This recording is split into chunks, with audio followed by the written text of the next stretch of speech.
Hello respected viewers, it's George from Ireland, and as I'm sure you can tell from this renowned skyline, I am in Tbilisi. That is the presidential palace up on the hill, that domed building. Unfortunately, it's an exceptionally rainy day, so visibility is poor, but it's going to be like this all day, so there's little sense of waiting for the weather to clear up. Here I am on the Peace Bridge, and by the way, the occupant of that presidential palace, Salome, can't remember her surname, is it Zurabashvili? She's a French Georgian, as in born in France to Georgian parents, was a French diplomat, retired from that, returned to Georgia, and her requirement of Georgian citizenship entitled her to stand for the presidency.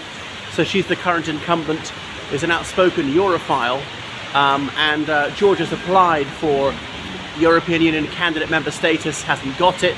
There's a European Union and NATO Information Centre here. Of course, they had a long-running dispute with Russia. In 1991, the Second Georgian Republic was founded, as in the country became independent from the Soviet Union.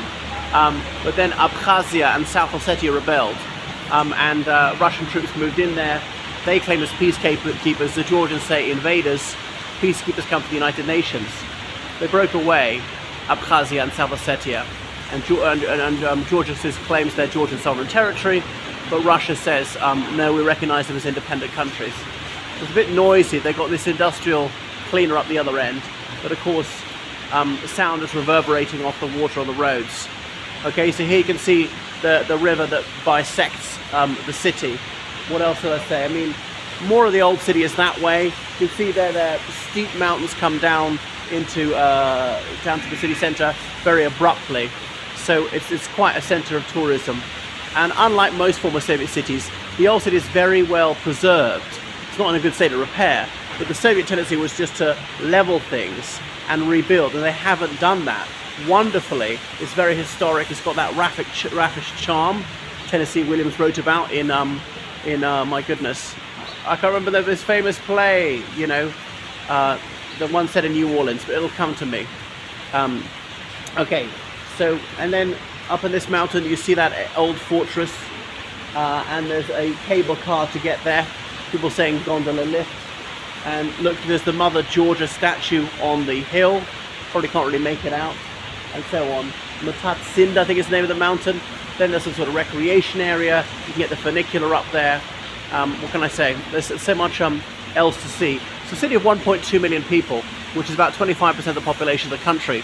Quite a few casinos, because they allow casinos, whereas Russia doesn't, Azerbaijan doesn't, I don't think Armenia or Turkey do. That's all their neighbours. So the Turks coming here to gamble. A few Russian tourists around. You can get boat trips on the river, but there are no takers at the moment.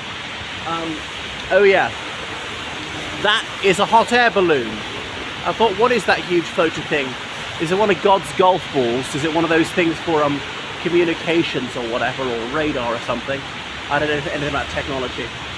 So I have been over to this side of the river, which is the north side of the city, if memory serves. And the Tbilisi Sea is this side, actually a lake, which is well outside the city, as well as the airport, and the main railway station is this way.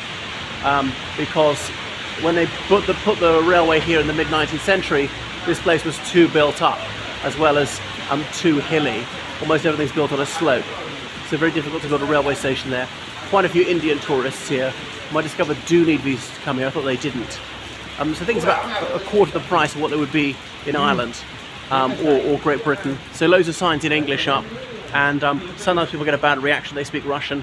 There are a few signs in Russian up, no official signs in Russian. They'd be vandalised if they were. So there's occasionally some anti-Russian graffiti. Another look at the presidential palace. Anyway, the Peace Bridge with these curious geometric shapes, so you don't get wet when you go across it. But the trouble about that is, then, you know, beggars come and loiter there. So do see a few beggars, especially outside churches, inside churches. Went to that more modern cathedral up the hill. It was only built 20 years ago, but they don't know a very historic style. I saw that yesterday, so very well done. You can see the gondola lifts are going. Cable cars, why not call it? So it's a 94-metre rise.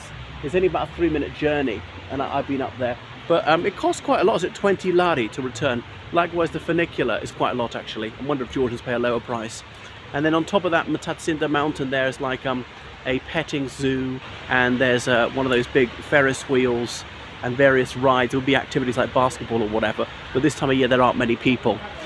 So it's a real hub for digital nomads, because if you're a European citizen, you can come here for a year without a visa. Speaking to a German chap who did that, and then a visa run, just take the train overnight to Armenia and come back the next day. You've got yourself another year. This is quite affordable. He said, you know, opening a bank account is really easy here, even if you're on a tourist visa.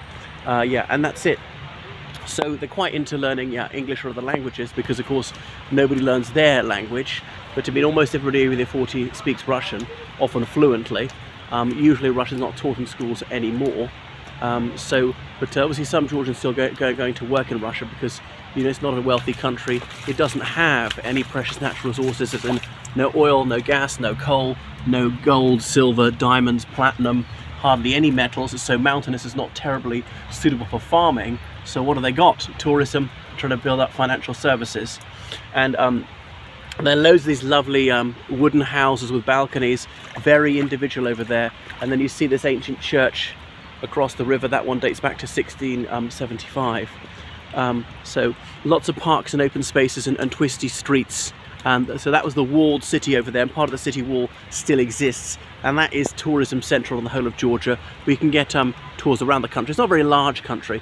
It's about the size of Ireland, but takes longer to get around, because you know it's I've got so many ranges of mountains, and they're often rather steep. So quite verdant, but a very rocky country. Obviously, there's a Black Sea coast. Batumi is the main port there, Porti, but they've lost on the Black Sea coast to Abkhazia. And maybe the Abkhazians are a separate ethnic group who broke away. So I know the argument is, well, wait a second, Georgians, if to manifest your collective individuality, you have the right to secede from the Soviet Union. Surely so do the Abkhazians, the South Ossetians, who are virtually identical to the North Ossetians, because Comrade Stalin, in his infinite unwisdom, he decided to allot South Ossetia to the Georgian Soviet Socialist Republic, and North Ossetia to the Russian Socialist Federative Republic. So when independence came, North Ossetia was in Russia, where South Ossetia was in Georgia. Now the Ossetians are a distinct ethnic group with their own language, which bizarrely is most closely related to Pashto, a language that you find in the eastern side of Afghanistan and the northwest of Pakistan, the Khyber Pakhtunkhwa, even though they're very far away, at the far side of Iran from them, and the Ossetians are Christians. So yeah, the North Ossetians and South Ossetians, there is no distinctive difference between them. It's just an accent, that's the only difference. Look at the hot air balloon, might even go up on that. See loads of places offering Thai massages, so might go for one of those. The thing is, if you're in Thailand, if you went for a massage, you'd be deeply disappointed to receive an actual massage. Okay, so if you turn around there, you see the Peace Bridge. I was in Baku some time ago, or years ago, and I came here for one weekend a long time ago, and Mikhail Saakashvili was still president here. Oh yeah, then you can see that mountain shrouded in mist, like mighty Sinai. With a naked eye I can work out where the funicular is, which I went up yesterday, but it will brighten up. But I've got to go out of Tbilisi, see other small towns here. Yeah, it's a country of only 5 million people, so warmly recommended. But coming here from Ireland or Great Britain, there are no direct flights, go via Turkey usually. There's Georgian Airways, flies to several other countries. Yeah, so renowned for its magnificent cuisine and red wine, and yeah, its musicality as well. So thank you so much for watching my video. Make sure you subscribe, and on Patreon, donate on PayPal, georgecallahan79@gmail.com. Right, toodle pip everyone.